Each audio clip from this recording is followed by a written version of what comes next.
Working remotely expects to have virtual communication. Thus, if you are an IT project manager and if you are working remotely, I bet you run virtual meetings on a regular basis and this is a part of your daily routine.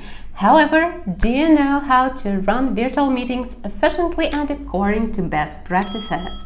In this episode, I'm gonna share my 7 tips on how to stay on the top of your efficiency with virtual meetings and how can you get the most out of this kind of communication. So if you're interested, then keep on watching. Hey everyone, my name is Kristina Kushner and you are in my project management sandbox. Today we're gonna talk about virtual communication and specifically we will discuss virtual meetings and I will share my checklist on what to follow in order to stay on the top of your efficiency with virtual communication. Don't forget to subscribe and to tap the notification bell in order to get notified about every new video that I post here in my project management sandbox.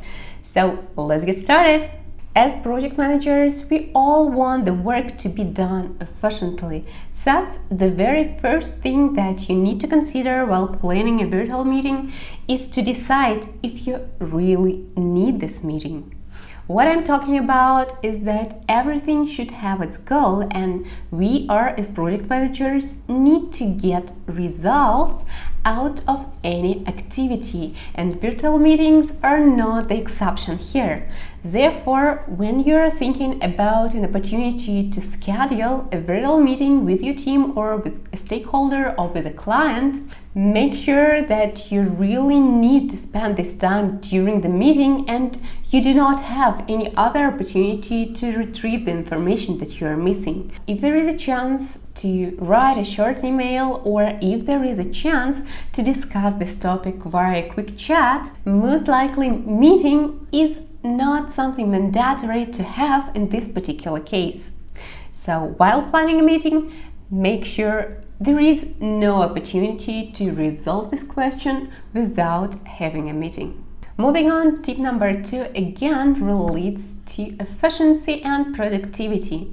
And here we need to consider who are going to attend the meeting. Make sure you need those people 100% online. Otherwise, you're just gonna spend their time, which they maybe would want or would need to spend on other activity, on other things to be done. Okay, so make sure the people who are going to attend your meeting are 100% needed there. In case if there is someone you're not sure whether you need this person or not, you include this person as an optional attendee and just follow up with him or her afterwards with a summary or with the minutes of meeting and outlining the information and potential questions that popped up during the meeting and needed to be addressed to this particular person. Thus, you're gonna have 2 categories of people who are invited on meetings. First category is people who are invited there for sure, thus you need them 100% and their attendance is mandatory. And the second category of people are optional attendees, meaning you are not sure whether you need these people in a meeting or you're not sure whether you need them on a whole meeting, or potentially you can resolve everything without those people but they are needed to be informed and kept up to date. Tip number 3, make sure to schedule the meeting in advance and to get confirmations from the people who are going to attend it. This is important because although if we are working remotely, this doesn't mean people do not have anything else to do but attending different meetings. Therefore, you want to be sure that people have received those notifications and those invitations to attend your meeting and they have confirmed that they are available during this particular time to attend the meeting live. This is really important specifically regarding the key people who are 100% needed on those meetings, because otherwise there may be no option to organize a meeting if they're not going to attend. What is not less important, you really do not want to spend any extra time during those meetings and you want to stay within the allocated time frame.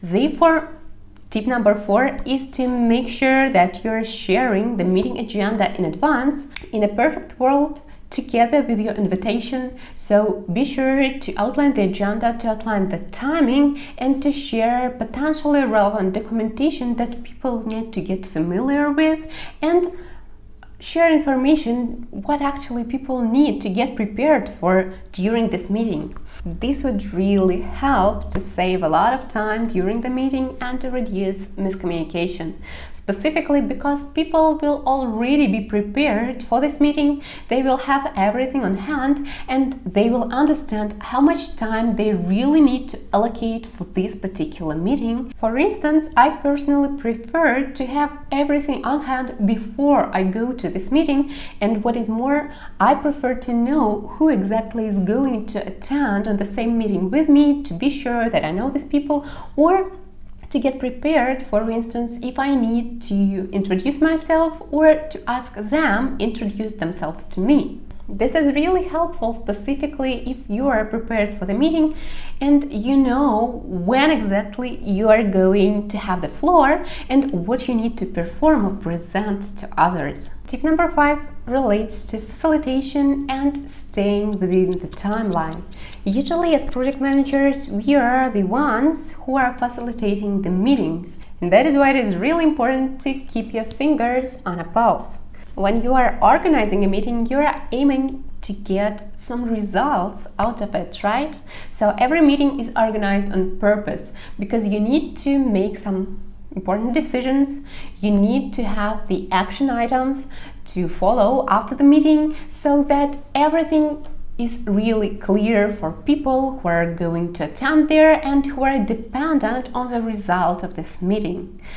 Thus, it is necessary to make sure you are able to stay within the timeline and to follow the agenda, because we are, as meeting organizers, going to let everyone follow the agenda so that every topic from the agenda is covered and every decision that we need to make is made. What is not less important, we always need to stay within the outlined time frame.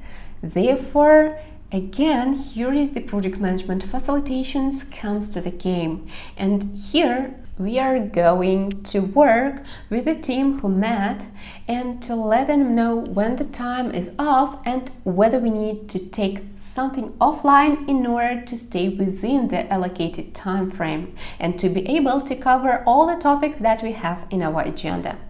I have already mentioned this several times, but still, tip number 6 is about getting results. We are not meeting for meeting, right? The purpose of the meeting is not just to get everybody on a call. The purpose of the meeting is to get results. So every meeting has its purpose, and therefore, as project managers, we need to make sure that we are getting those results out of the meeting. Should this be some decision or should this be some actionable items?